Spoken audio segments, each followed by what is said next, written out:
As slowly we are moving ahead with our knowledge and information related to biology, the first and foremost prerequisite in understanding biology, in understanding life, is to understand the living organisms that we are surrounded with.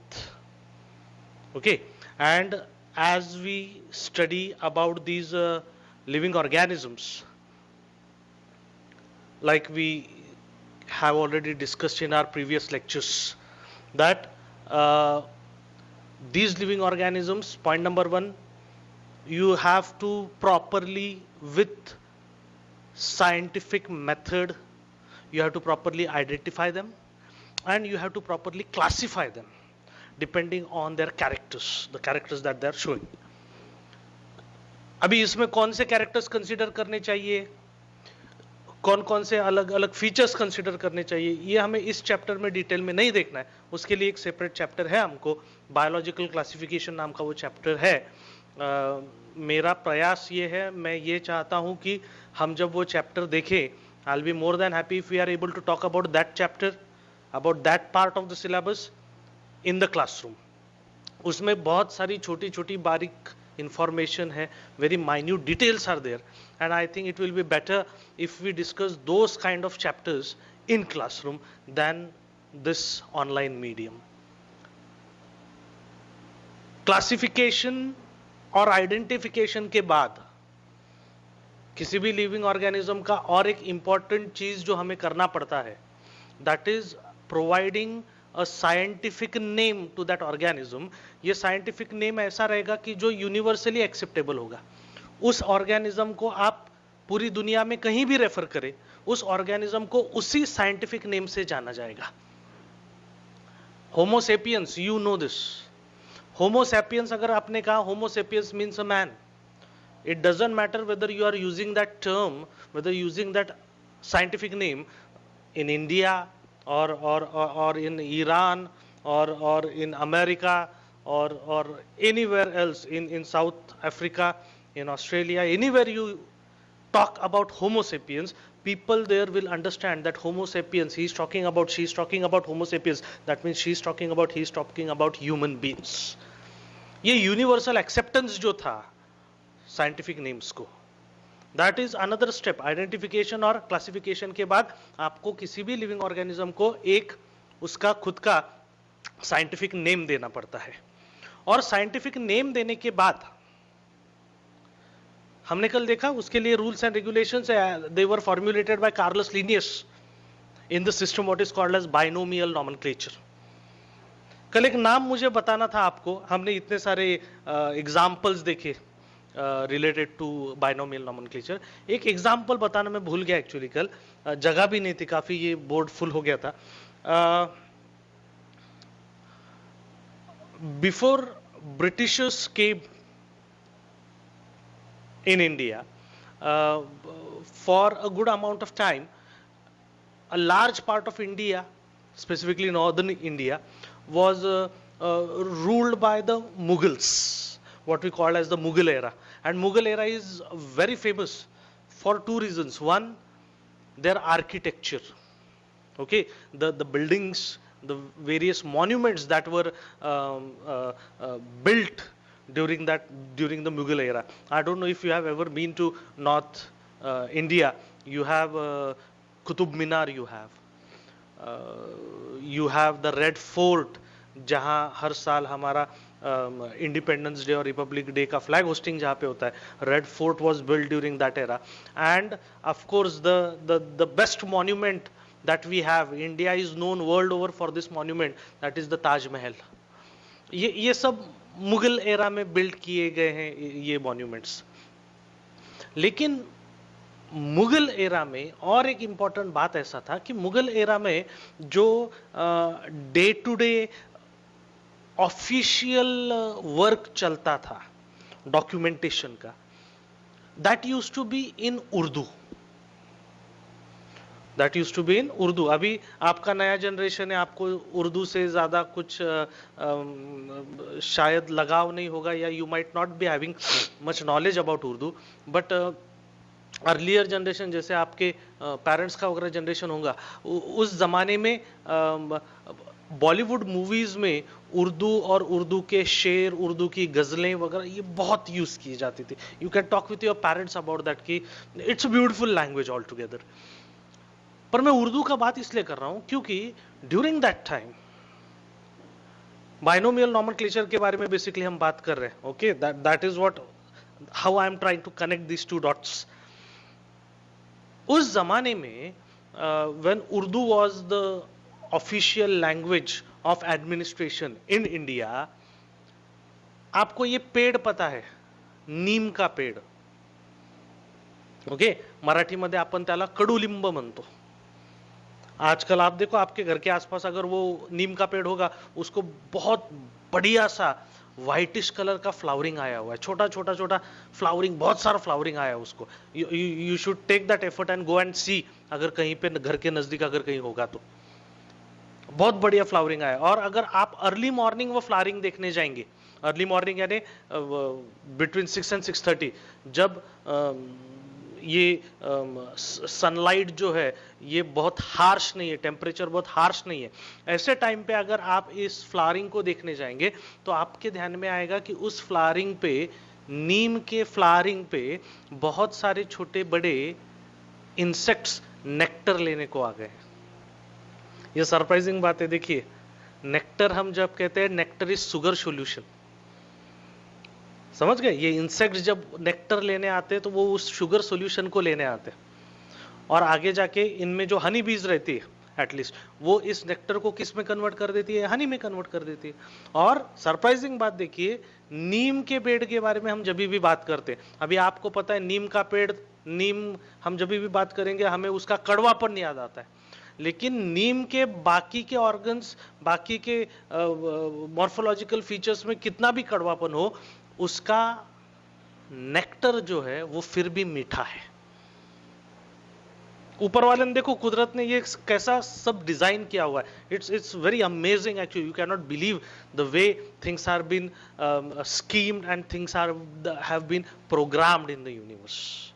But coming back, हम इस नीम के पेड़ का इसलिए बात कर रहे हैं क्योंकि उस जमाने में, during the Mughal era I am talking about, इस नीम के पेड़ का जो नाम था, कॉमन नेम जो था, लोकल नेम जो था, उसे उर्दू में कहते थे आजाद।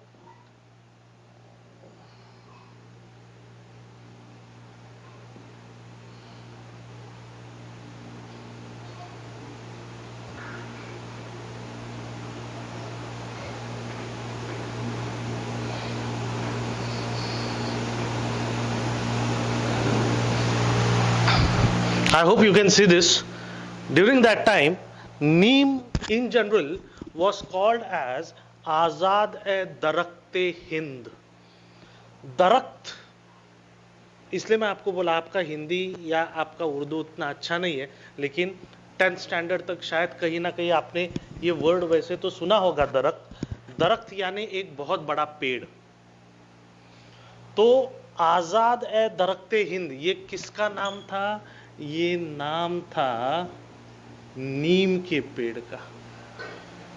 और आगे जाके जब इसको बाइनोमियल नॉमेनक्लेचर के रूल्स एंड रेगुलेशंस के अनुसार, जब नीम को आपको एक साइंटिफिक नेम देना था, तो उसका लोकल नेम ये लैटिनाइज्ड वर्जन में कन्वर्ट किया गया। मैंने आपको पता है कि ये आपके जो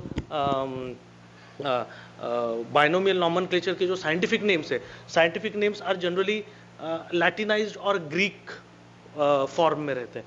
तो ये लोकल नेम जो था नीम का, इसको लैटिनाइज्ड वर्जन में कन्वर्ट किया गया।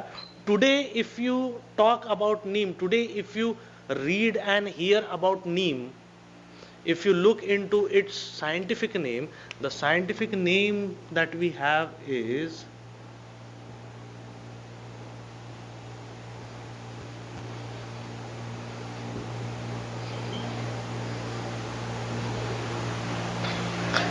आजादी रैक्टा इंडिका। देखिए कैसा आजाद दरख्ते हिंद को आजादी रैक्टा इंडिका में कन्वर्ट किया गया। ये बड़ा मजेदार है। ऐसे बहुत सारे एग्जांपल्स है actually. Okay, biology can be at times, और मुझे तो हमेशा ही लगता है biology can be very interesting. The only thing is that you have to keep open your eyes, not just looking in the textbook but also looking around you. There is so much of knowledge and so much of information that we have around us. Of course, moving ahead, if you have the information of different types of organisms, उस information को use करके आप उसका अलग अलग जगहों पे अच्छा यूज कर सकते हैं।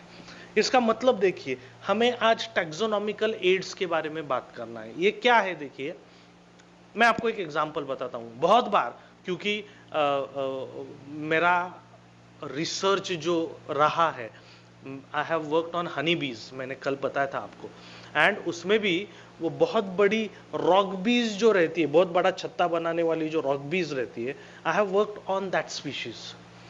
तो आपके जैसे मेरे स्टूडेंट्स, पुराने स्टूडेंट्स जो रहते थे, मैं क्योंकि रेगुलरली उनके साथ काफ़ी सारा बात करता था हनी बीज के बारे में, तो उन्हें भी बहुत कौतूहल रहता था बीज का। और कहीं भी कुछ भी हनी बी से रिलेटेड कुछ दिख गया कि immediately they used to call me, sir हमने ये देखा, हमें ये छत्ता दिखा, हमें ये हनी बीज दिखी, सर हमें यहाँ ये ऐसा ऐसा हनी मिला वगैरह वगैरह, they used to call me. उसमें एक रिकरिंग फोन ऐसा रहता था अलग अलग स्टूडेंट्स का कि कोई स्टूडेंट मुझे कॉल करेगा और वो बोलेगा सर हमारे घर के बाहर, हमारे गार्डन के बाहर वगैरह वगैरह एक हनी बी मरा हुआ दिखा सर, तो आप मुझे बताएंगे कि ये स्पीशीज कौन सा है। अभी देखिए, मैं उस जमाने की बात कर रहा हूं कि जब मोबाइल तो थे, लेकिन तब ये आपके स्क्रीन टच वगैरह मोबाइल नहीं थे, हमारे रेगुलर सिम्बियन टेक्नोलॉजी वाले। एक जमाने में आपके पेरेंट्स ने यूज किया उस प्रकार के, आपके घर में आप जब 4th 5th स्टैंडर्ड में थे तब जिस प्रकार के वो नोकिया के फोन आते थे, देखिए, तो मैं उस जमाने की बात कर रहा हूं। तो तभी व्हाट्सएप, फोटोज निकालना वगैरह ये बातें नहीं थी। तो अगर आप सोचिए कि अगर स्टूडेंट ने मुझे फोन किया और मुझे पूछ रहा है कि सर ये ऐसा हनी भी मिला है मुझको, ये कौन सा स्पीशीज है बताएंगे क्या। अभी कल हमने लिखा था यहाँ पे कि एटलीस्ट इंडिया में हमें 4 मेन स्पीशीज मिलती है हनी बीज की, Apis dorsata, Apis mellifera, Apis cerana, Apis florea, ये सब हनी बीज है, लेकिन फिर भी इनके नाम अलग अलग है। ऐसा क्यों? क्योंकि इनमें बेसिकली बॉडी मॉर्फोलॉजिकल विशेषताएं हैं, डिफरेंसेस है। आप बोलेंगे सर एक ही बीज में ऐसा अलग अलग कैसे, क्या सब स्पीशीज रहती है, यानी मतलब क्या है, हम समझ नहीं पा रहे। तो आप देखिए, जैसा डॉग्स में रहता है, डॉग्स अल्टीमेटली एक ही जानवर है, लेकिन उस जानवर में देखिए वैरायटीज कितने सारे। मैंने आपको कल भी ये एग्जांपल दिया था। आप आजकल आम का सीजन है, आम फल तो एक ही है, लेकिन उसमें देखिए वैरायटीज कितने। वैसा हनी भी ऑर्गेनिज्म तो एक ही है, इंसेक्ट तो एक ही, लेकिन उसमें भी अलग अलग प्रजातियां हैं। तो अभी फोन पर जब स्टूडेंट मुझे पूछ रहा है कि सर ये स्पीशीज हनी बी का कौन सा है, तो how am I suppose to tell him और how am I suppose to tell her. तो इसके लिए आपको आइडेंटिफिकेशन करना पड़ता है, एंड आइडेंटिफिकेशन के लिए व्हाट यू यूज,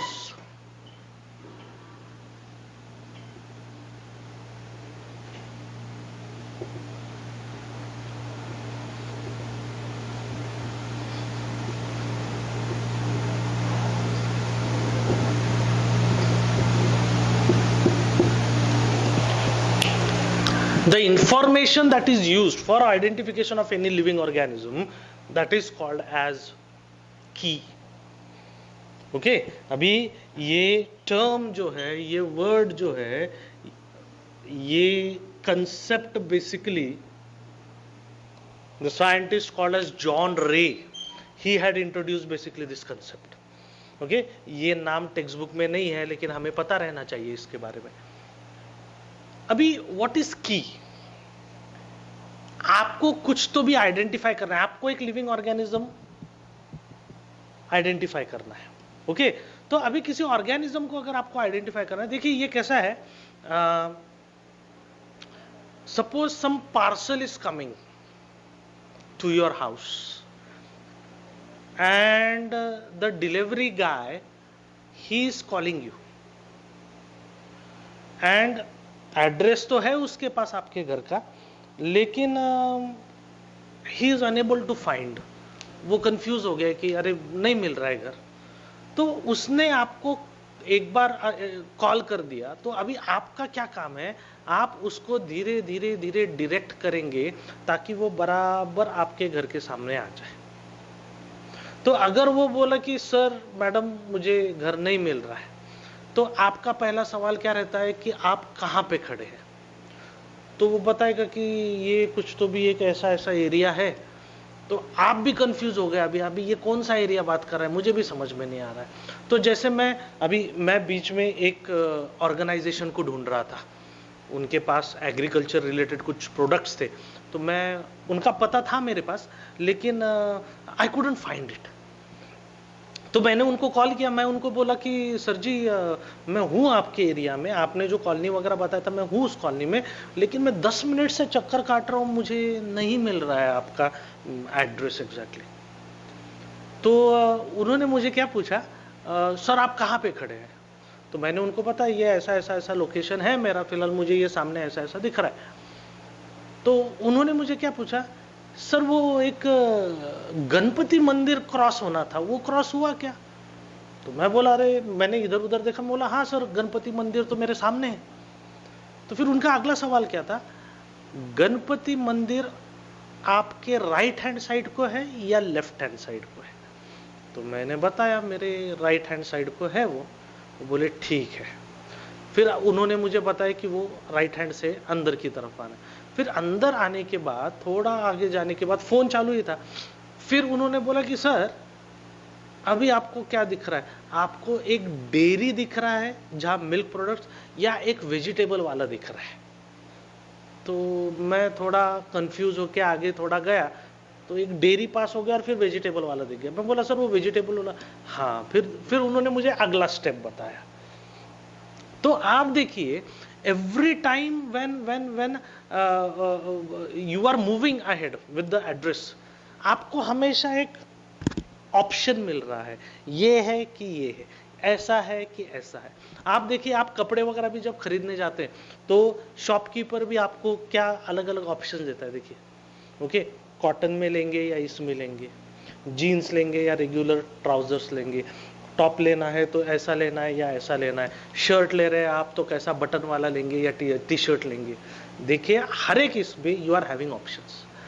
ऑर्गेनिज्म के आइडेंटिफिकेशन में basically any key that is used to identify an organism, that key is always having 2 options, जिसमें से आपको एक ऑप्शन सिलेक्ट करना है।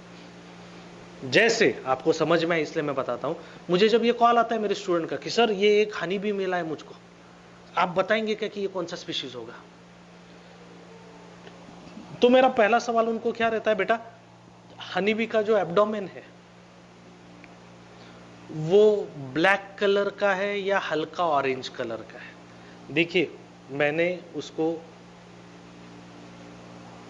2 ऑप्शन दिए। ओके, इन ऑप्शंस को कहते हैं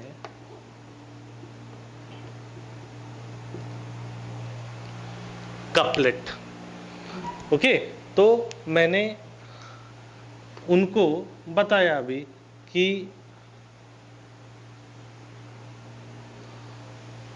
कलर क्या है, ये कलर है या ये कलर है।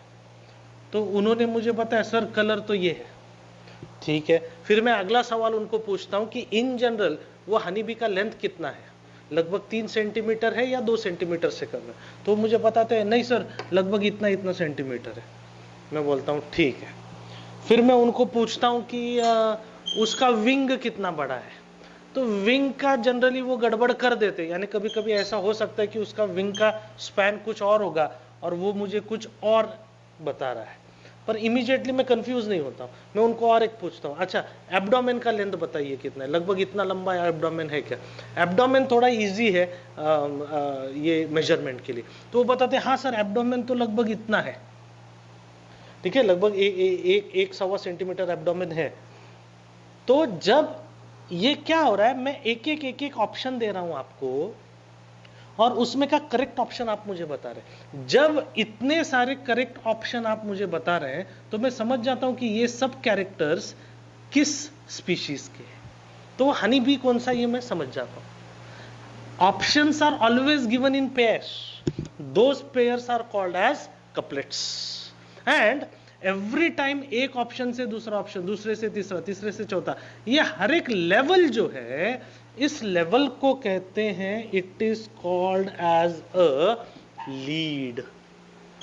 क्या कहते हैं इनको? लीड। देखिए कभी कभी when I was small, my parents used to ask me this. कभी कभी छुट्टी का दिन रहा और आराम से सब उठे और नाश्ता करना है, तो it doesn't matter whether mom is cooking और dad is cooking, they both enjoyed it. They will ask you, आप छोटे हैं, आप 4th-5th स्टैंडर्ड में हैं, आप आराम से उठे, छुट्टी का दिन है, everyone is relax and happy, शायद छुट्टी दिवाली का वेकेशन होगा, गर्मी के दिन होंगे तो समर वेकेशन होगा, वट एवर इट इज। तो ऐसे रिलैक्स स्टेट में क्या होता है, आपने भी ये एक्सपीरियंस किया, पेरेंट्स आ गए आपके पास और उन्होंने आपको पूछा ठीक है आज नाश्ते में क्या खाएंगे, तो आपने बोला कि एग। ओके, तो एग में क्या खाना है, बॉइल्ड एग खाना है कि ऑमलेट खाना है? आप बोल रहे हो ऑमलेट, ठीक है। देखो कैसा everything is coming in pair. Okay, boiled egg खाना है कि ऑमलेट खाना है? ऑमलेट खाना है, ठीक है। ऑमलेट कैसा खाना है, स्क्रैम्बल्ड खाना है या रेगुलर खाना है? रेगुलर खाना है। ओके, रेगुलर ऑमलेट में फिर आपको बहुत तीखा खाना है कि कम तीखा खाना है? कम तीखा खाना है। ये कैसा, every lead is coming in a couplet, और एक एक बॉक्स टिक होते गया कि ultimately you are able to recognise what exactly is that species. समझ गए आप? Okay, this is the concept of key. और ये आइडेंटिफिकेशन इसलिए जरूरी है, स्पीशीज का आइडेंटिफिकेशन, स्पीशीज का बायोलॉजिकल क्लासिफिकेशन और स्पीशीज को सही प्रकार का साइंटिफिक नेम देना, ये इसलिए जरूरी है क्योंकि ये सभी इंफॉर्मेशन यूज करके डेटा बनाया जाता है। कभी कभी उस डेटा को कहते हैं, क्या कहते हैं? फ्लोरा। फ्लोरा नाम से ही समझ में आता है, फ्लोरा किसी छोटे से बुकलेट को, या देखिए अलग अलग प्रकार के पैम्पलेट्स आते हैं हमारे न्यूज़पेपर के अंदर, या ब्रोशर्स आते हैं। आई hope you know a brochure, what is a brochure. Okay, तो ये ब्रोशर्स को, ये पैम्पलेट्स को, एक छोटे बुकलेट को हम फ्लोरा कह सकते हैं अगर वो बुकलेट, अगर वो brochure is giving information about the local plant species.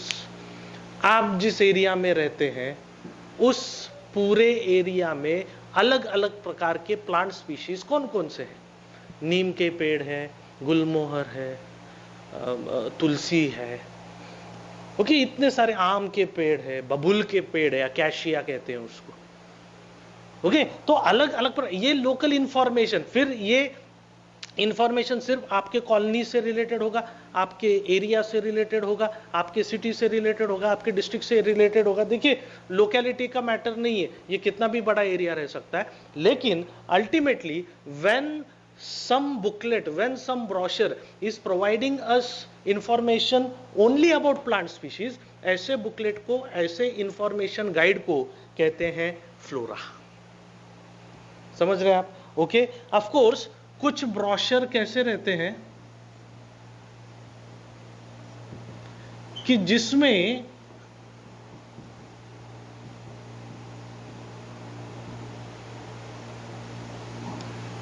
Plants का भी और एनिमल्स का भी, उस एरिया में पाए जाने वाले प्लांट्स और एनिमल्स दोनों का इंफॉर्मेशन अगर रहा तो ऐसे बुकलेट को कहते हैं मैन्युअल। कई बार होता है ऐसा, देखिए आप किसी नेचुरल रिजर्व में अगर गए, जैसा आप पेंच को चले गए, आप ताडोबा को चले गए, तो वहां पे बहुत बार आपको ये ब्रोशर दिए जाते हैं। उस ब्रोशर में दिया जाता है कि ये एरिया कितना लंबा है, कितना बड़ा है, इसका डायमेंशन क्या है, ये इतने इतने 1000 स्क्वायर फीट का है, और यहाँ पे किस प्रकार के जानवर, एनिमल्स, एज वेल एज किस प्रकार के प्लांट्स और फ्लावर्स पाए जाते हैं। अगर ये दोनों इंफॉर्मेशन है तो हम उसको कहते हैं मैनुअल। अगर सिर्फ वेजिटेशन का इंफॉर्मेशन है तो हम उसको कहते हैं फ्लोरा। इसमें तीसरा एक बात है, what is called as a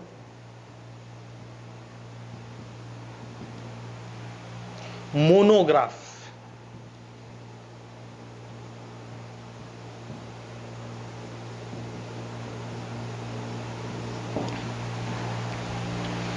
monograph का मतलब देखिए क्या है, अभी ये वर्ड ही हमको समझा देगा। मैंने आपको बताया है, टर्म्स एंड टर्मिनोलॉजीज को डरना नहीं है आपने। मोनो यानी सिंगल। मोनोग्राफ क्या करता है? Monograph is again a brochure, it is a booklet, it is an information guide that gives you, that provides you information of only a single taxon. Taxon यानी लेवल। लेवल यानी कैसा? आपने biological classification में अलग अलग steps देखे, kingdom है, phylum है, क्लास है, ऑर्डर है। तो ये हर एक स्टेप जो है, किंगडम का एक स्टेप है, फाइलम का एक स्टेप है, आपके क्लास का एक स्टेप है। तो ये किसी भी एक स्टेप को, किसी भी एक स्टेप को एक टैक्सॉन कहते हैं। तो जब किसी एक ही टैक्सॉन का इंफॉर्मेशन रहता है, ऐसे इंफॉर्मेशन मटेरियल को मोनोग्राफ कहते हैं। जैसे फॉर एग्जांपल मैं आपको बता रहा हूं, आप पेंच में चले गए, वहां पे आपको एक इंफॉर्मेशन गाइडलाइन का एक उन्होंने ब्रोशर दे दिया, और उसमें उन्होंने पेंच में पाए जाने वाले सिर्फ मैमल्स के बारे में अगर इंफॉर्मेशन दिया है, ओनली मैमल्स, ओके। वहां अलग अलग प्रकार के सांप भी होंगे, लेकिन सांप मैमल्स नहीं है, वो रेप्टाइल्स है। वहां अलग अलग प्रकार के फ्रॉग्स होंगे, लेकिन फ्रॉग्स एम्फीबिया है। वहां अगर कोई बड़ा सा तालाब होगा, उसमें अलग अलग फिशेस होंगी, लेकिन फिशेस मैमल्स नहीं है। तो उन्होंने इंफॉर्मेशन दिया हुआ है, लेकिन सिर्फ एक ही ग्रुप का दिया हुआ है, एक ही टैक्सॉन का दिया हुआ है, सिर्फ मैमल्स का ही दिया हुआ है। ऐसा सिंगल टैक्सॉन या सिंगल ग्रुप का जब इंफॉर्मेशन रहता है, that is called as a monograph. ये मोनो से ध्यान में रखना है। बच्चे बहुत बार इसमें कंफ्यूज हो जाते हैं, they get confuse with manual and monograph. तो मोनो यानी सिंगल, उससे ध्यान में रखना है किसी एक स्पेसिफिक सिंगल ग्रुप का ही इंफॉर्मेशन दिया गया है। और कभी कभी इस इंफॉर्मेशन में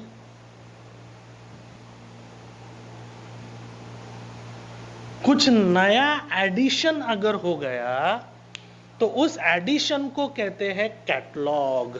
ये वर्ड आपको पता है already, you know what is a catalogue, okay. अभी न्यू एडिशन का मतलब क्या हुआ, मैं एक जनरल एग्जांपल बताता हूं आपको कि देखिए 10th स्टैंडर्ड में शायद आपने कुछ एनवायरमेंटल प्रोजेक्ट किया होगा, बराबर है ना, ओके। तो सपोज 12th स्टैंडर्ड में फिर से कोई प्रोजेक्ट करना पड़ा, आप और हायर क्लासेस में गए, वहां कोई साइंस प्रोजेक्ट करना पड़ा। तो सपोज जस्ट फॉर एग्जांपल कि 20 साल पहले मैंने एक प्रोजेक्ट किया। सपोज क्या प्रोजेक्ट किया मैंने कि मैं जिस एरिया में रहता हूं, उस एरिया में पाए जाने वाले अलग अलग प्रकार के फ्लावरिंग प्लांट्स ऐसा मैंने एक प्रोजेक्ट किया, और मैंने वो एरिया का सर्वे वगैरह किया, और अलग अलग प्रकार के जो फ्लावरिंग प्लांट्स है। अभी कुछ प्लांट्स का कैसा रहता है, मैं आज सर्वे कर रहा हूँ, समर वेकेशन में मैं सर्वे कर रहा हूँ, तो शायद उसको फ्लावरिंग नहीं होगा, तो मुझे ये सर्वे साल भर करना पड़ेगा, क्योंकि समर में फ्लावरिंग वाले कुछ अलग प्लांट्स रहते, विंटर फ्लावरिंग वाले अलग रहते और कुछ ऐसे रहते कि जो साल भर फ्लावरिंग दिखाते हैं। इसका हमें स्टडी करना है ये साल, we have a chapter related to that. तो लेकिन सर्वेइंग में कर रहा हूं, और मैंने एक लिस्ट बनाया, साल 2 साल मैंने ये स्टडी किया, और मैंने लेट्स अज्यूम कि एक 50-60 प्लांट्स का मैंने लिस्ट बनाया about the flowering plants found in my area. कब किया मैंने ये? 20 साल पहले, और एक 50 प्लांट्स का मैंने एक लिस्ट बना दिया। अभी सपोज 20 साल बाद आज की घड़ी में, यानी मैंने जब ये काम किया था 2001 में किया था शायद, ओके, हाइपोथेटिकली बात कर रहे हैं, अभी 2020 में आप स्टूडेंट है और आपके टीचर ने आपको बताया कि अरे 2001 ने किसी स्टूडेंट ने 2001 में ऐसा ऐसा काम किया था इस एरिया में, अभी मैं चाहता हूं या मैं चाहती हूं कि आप भी क्या करें, उसी एरिया में फिर से ये स्टडी करें। आप बोलेंगे अरे 2001 में हो गया था, अभी क्यों करने का वापस? ऐसा नहीं है, नेचर डायनामिक है, नेचर बहुत चेंजेस करता रहता है। तो 20 साल बाद आप भी उस पूरे एरिया का सर्वे कर रहे हैं, और सर्वे करने के बाद आपका भी एक लिस्ट तैयार हो गया। लेकिन आप देखिए 2001 का जो सर्वे हुआ था उसमें कितने प्लांट्स थे वो एरिया में? 50 अलग अलग स्पीशीज के प्लांट्स थे। अभी जब आपने सर्वे किया है तो आपको 75 नए प्लांट्स वहां पे मिले, यानी वो 50 का तो लिस्ट है ही, लेकिन उसमें आपके ध्यान में है पिछले 20 साल में 25 new species of plants have grown in that area. तो ये क्या हो गया? ओरिजिनल लिस्ट जो था वो प्लांट्स तो है अभी भी उस एरिया में। ओरिजिनल लिस्ट में आम था, अभी भी है। ओरिजिनल लिस्ट में पारिजात था, अभी भी है। ओके, फ्लावरिंग प्लांट्स काफी सारे थे, अभी भी है। लेकिन इसके अलावा कुछ नए प्लांट्स अभी उस एरिया में ग्रो हो चुके हैं, बहुत अच्छी तरह फल फूल रहे हैं। तो आपने ओल्ड इंफॉर्मेशन में, ओरिजिनल इंफॉर्मेशन में जब नया इंफॉर्मेशन ऐड कर दिया है, that kind of an addition in the given literature, then that is called as a catalog.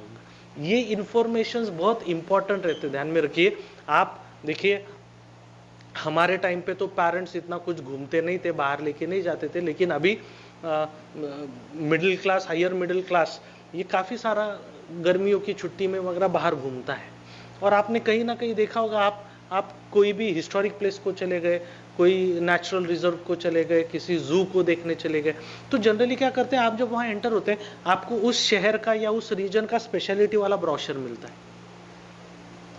समझ गए आप? तो उसी प्रकार से ये वैसे ही इंफॉर्मेशन है, लेकिन ये किसी टूरिस्ट प्लेस का इंफॉर्मेशन नहीं है, ये वहां के नेचर का, ये वहां के इकोसिस्टम का, ये वहां के बायोडाइवर्सिटी का इंफॉर्मेशन है। समझ रहे हैं आप? Okay, moving ahead. Taxonomical aids में और एक चीज, दो एग्जांपल्स में बताता हूं और हम रुक जाएंगे आज के लिए। ये दोनों एग्जांपल्स आपको पता है,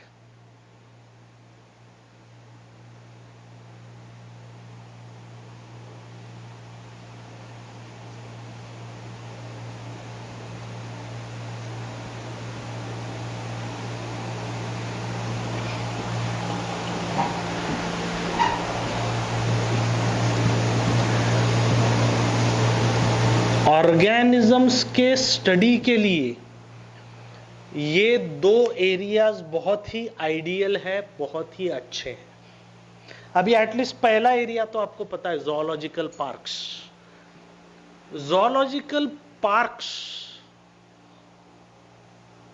हमारे लिए एंटरटेनमेंट का साधन है। मैं जब छोटा था तो मेरे पेरेंट्स मुझे और मेरी सिस्टर को रेगुलरली, हमारे घर के नज़दीक एक ज़ूलॉजिकल पार्क था, हम इन जनरल उसको जू कहते, तो हमारे लिए वो एंटरटेनमेंट था। हर 2 हफ्ते बाद किसी सैटरडे या संडे को घर वाले वहाँ लेके जाते थे, वो अलग अलग एनिमल्स देखते थे हम वहाँ। मेरा फेवरेट लायन था, और किसी दिन अगर नसीब अच्छा रहा, लक अच्छा रहा, तो when that lion is roaring, वो अपने जोर से दहाड़ अगर निकाल रहा है, तो ऐसा मैं डर भी जाता था लेकिन बहुत एक्साइटेड भी हो जाता था। That roaring of lion has always attracted my attention. वो ऐसा मेरे बॉडी में एड्रेनालिन रश आ जाता है, एकदम बहुत एक्साइटेड हो जाता हूं मैं आज भी। लेकिन ज़ूलॉजिकल पार्क्स का सिर्फ एंटरटेनमेंट इतना ही ऑब्जेक्टिव नहीं रहता, समझ रहे हैं आप? ओके, ज़ूलॉजिकल पार्क्स क्या है? Zoological parks are there for the protection and conservation of those organisms. धीरे धीरे अभी इंडिया में भी बहुत सारे जोलॉजिकल पार्क्स ऐसे हैं कि वहाँ पे उनको पता है कि ये स्पीशीज को अगर हमने यहाँ कंजर्व करके नहीं रखा, यहाँ प्रोटेक्शन में नहीं रखा, तो वाइल्ड में शायद ये स्पीशीज का ह्यूमन एक्टिविटीज की वजह से शायद अल्टीमेटली एक्सटिंक्शन हो जाएगा। ये ना हो इसलिए उस स्पीशीज को पकड़ के आपने आपके अंडर केयर रखा हुआ है। तो zoological parks are not just providing entertainment to common public like you and me. It is actually helping in conservation and preservation of that species. It is actually helping in वहां पे अलग अलग प्रकार के उन ऑर्गेनिजम्स के breeding programmes, ताकि उनका पॉपुलेशन धीरे धीरे बढ़ाया जा सके, ये भी वहां पे किया जाता है। वहां पे उनका स्टडी किया जाता है, अलग अलग ऑर्गेनिजम्स का बिहेवियरल स्टडी, उनके हेल्थ का स्टडी, उनके बॉडी के फिजियोलॉजी का स्टडी, उनके आदतों का स्टडी, ये सब स्टडी जोलॉजिकल पार्क्स में किया जाता है। देखिए कितना सारा इंफॉर्मेशन है, हमको पता नहीं था, हमको इतना ही पता था कि जाओ वो देखो, तालियां बजाओ। पार्क्स में मैंने, जोलॉजिकल पार्क्स में मैंने एक चीज देखा है, the best animal to watch in a zoological park, you know कौन सा है वो? You will be surprised with my answer, but the best animal is human being.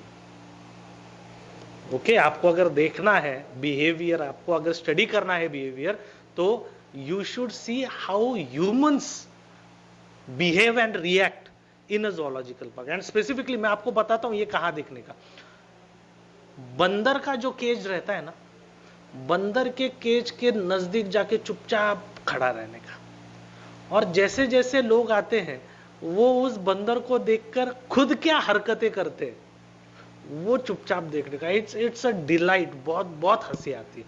यानी थोड़ी देर बाद आप सोचने लगते हैं कि इन दोनों में से एग्जैक्टली बंदर है कौन। It happens that way. Okay, तो जोलॉजिकल पार्क्स आपको एटलीस्ट पता है, ये कंसेप्ट शायद नया होगा आपके लिए। बोटेनिकल गार्डन, देखिए इन जनरल हम गार्डन्स की बात करते हैं, वी आर वेरी फॉर्चुनेट। हम अगर नागपुर में है तो वी आर वेरी फॉर्चुनेट, क्योंकि नागपुर में काफी सारा ओपन स्पेस है। Okay, open space in the open space का मतलब कि जिसको हमने वॉकिंग ट्रैक, जॉगिंग ट्रैक्स वगैरह में कन्वर्ट किया हुआ है। और इन ट्रैक्स में देखिए एनएमसी जो है वो अच्छा खासा वहाँ प्लांट्स वगैरह का डेंस ऐसा कवरेज मेंटेन करता है। ओके, लेकिन उन्हें हम बोटेनिकल गार्डन नहीं कहते। बोटेनिकल गार्डन जो है ये स्पेसिफिकली ऐसा गार्डन है जहां साइंटिफिकली कुछ अलग अलग प्रकार के लोकल स्पीशीज को, एग्जॉटिक स्पीशीज ऑफ प्लांट्स को वहां पे ग्रो किया जा रहा है। तो सिर्फ ऐसा चलो ये गार्डन है तो यहाँ पे बहुत सारे पेड़ पौधे लगाने हैं तो कोई भी पेड़ पौधे लगा दिए, ऐसा नहीं किया जाता। वहां पे वहां स्पेसिफिकली एक लिस्ट बनाया जाता है कि इस एरिया में, इस क्षेत्र में कौन कौन से अलग अलग प्लांट्स मिलते हैं, उन सभी प्लांट्स को हमने थोड़ा थोड़ा लगाना है।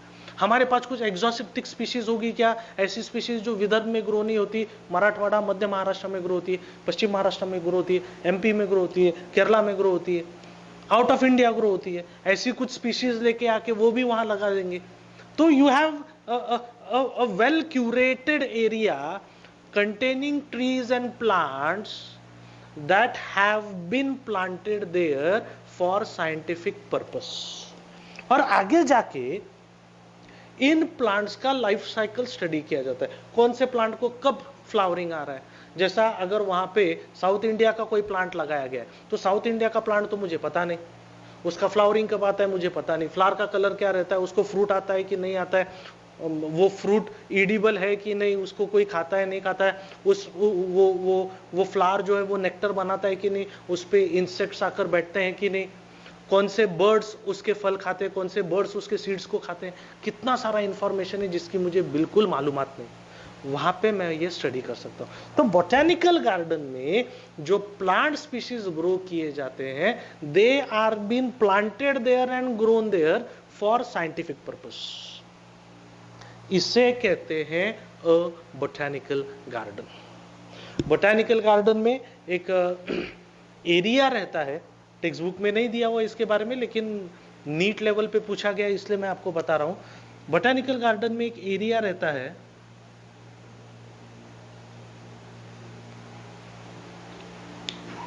अगर आपका घर का हॉल यानी एक पूरा बोटेनिकल गार्डन है, तो किसी एक कॉर्नर में बोटेनिकल गार्डन के किसी एक एरिया में सिर्फ बड़े बड़े ट्रीज लगाए गए हैं।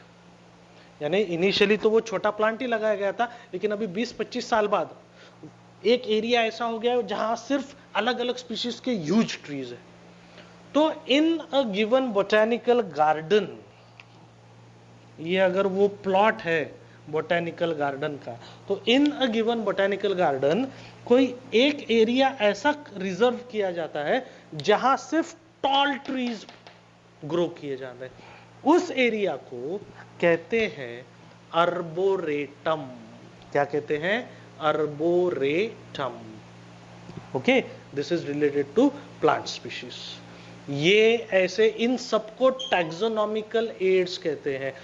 प्लांट स्पीशीज होंगे, एनिमल स्पीशीज होंगे, उनको आइडेंटिफाई करके, साइंटिफिकली आइडेंटिफाई करके उनका इंफॉर्मेशन जमा करना और उसको यूटिलाइज करना अलग अलग कामों के लिए, that is what basically is the idea behind taxonomical aid. इसमें और कुछ बातें हैं अभी भी, लेकिन probably a very minute part of the chapter is still left, but I think we should talk about it and we will look into it in our next lecture.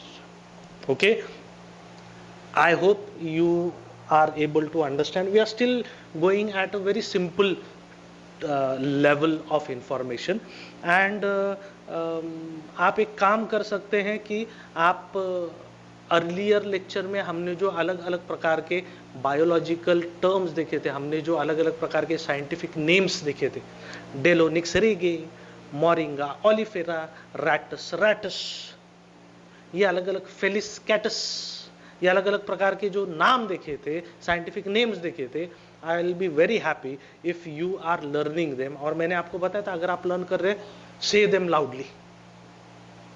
Okay, cockroach is Periplaneta americana, cockroach is Periplaneta americana, ऐसा जोर जोर से repeat करना है, तभी जाकर आपको ये लर्न होने वाला है। समझ गए आप?